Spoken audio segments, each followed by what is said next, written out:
Ever feel like 8 planets is a bit tidy, like the cosmic decorator stopped one chair short at the dinner table? Well, imagine we'd never lost Planet 9, except it never left the party at all. One extra super-Earth loitering between Mars and Jupiter, 10 times heavier than home, could rip up the solar system's blueprints like a parking ticket. UC Riverside's best simulations say Earth itself could be yanked into the dark between the stars. So let's whisper the scary question: what if tomorrow we woke up and there were only 8 planets? Because the 9th had been hiding in plain sight. Look at the asteroid belt, 3.7 astronomical units of empty desert between Mars and Jupiter. Slide a super-Earth in there and the moment it unpacks its gravity, the whole neighborhood forgets how to behave. Jupiter catches the first tug, its orbit warping by a hair.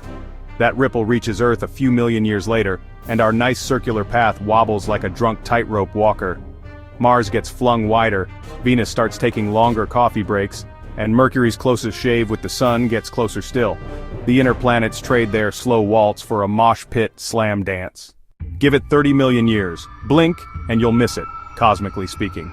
The intruder's resonances, those invisible gravity metronomes, shred the asteroid belt like a cheese grater. Rocks the size of Manhattan come sundiving.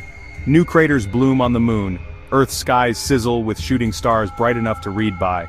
The planet's own tilt begins to teeter, flipping ice ages from once per 100,000 years to once per 10,000. Crops fail faster than we can breed new ones. Extinction rates triple like a bad stock market. All because one planet showed up fashionably late. How can one rock boss the whole block? Simple. Newton's law says gravity scales with mass and shrinks with distance squared. At 3.7 AU, a 10 Earth mass world still pulls 40% of Jupiter's weight on the inner planets. Sounds tame until you remember chaos theory adores tiny nudges. The solar system's Lyapunov time, the speed of small change snowballs, drops from 50 million years to under 1. Picture balancing a pencil on your fingertip. Tap it once and down it goes. Our cosmic clockwork becomes a ticking egg timer. Enjoying the slow-motion disaster? Smash subscribe. Next week we're doubling Earth's mass and watching the fireworks. The apocalypse buffet is open. Grab a plate. Fast forward a billion years. Jupiter and Saturn finally gang up and punt the invader into deep space. By then it's all mop and bucket work. Earth's orbit has stretched into a lazy, looping ellipse. Summers melt asphalt, winters flash-freeze oceans.